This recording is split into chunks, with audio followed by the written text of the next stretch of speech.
शिवसाईद्वारे शक्य engineer, pharmacist, agriculture officer, BSc nursing होण्याचं स्वप्न MHT CET 2025च्या संपूर्ण तयारीसाठी Shivsai pattern Buldhana, Shivsai universal junior college Buldhana. संपर्क 8390 3545 55 आणि 8208 1082.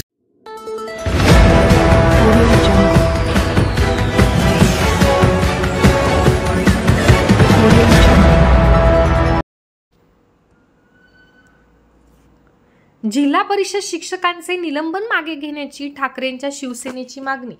जयश्री शेळके, जालिंदर बुधव त्यांच्या नेतृत्वात CEOंना दिले निवेदन. बुलढाणा जिल्ह्यातील काही जिल्हा परिषद शाळांची पटसंख्या कमी झाल्याने आपल्या कर्तव्यात कसूर केल्याचा ठपका ठेवत जिल्हा परिषदेच्या 20 शाळेतील कार्यरत शिक्षकांना दोषी धरत जिल्हा परिषदेचे मुख्य कार्यकारी अधिकारी गुलाबराव खरात यांनी 35 शिक्षकांना निलंबित केले आहे. त्याचबरोबर 60 शिक्षकांना कारणे दाखवा नोटीस बजावल्या आहेत.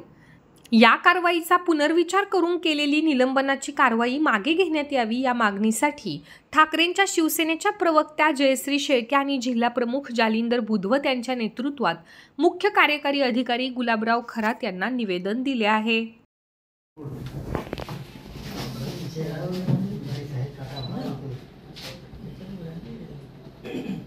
आज आम्ही या ठिकाणी निवेदन देण्यासाठी आलो आहोत माननीय मुख्य कार्यकारी अधिकारी जिल्हा परिषदेचे. त्यांना मुळात बुलढाणा जिल्ह्यामध्ये मागच्या काही दिवसामध्ये अचानकपणे एक निर्णय झाला, तो म्हणजे जिल्हा परिषदेच्या जवळपास 35 शिक्षकांचं अचानक तातडीने तडकाफडकी निलंबन करण्यात आलं.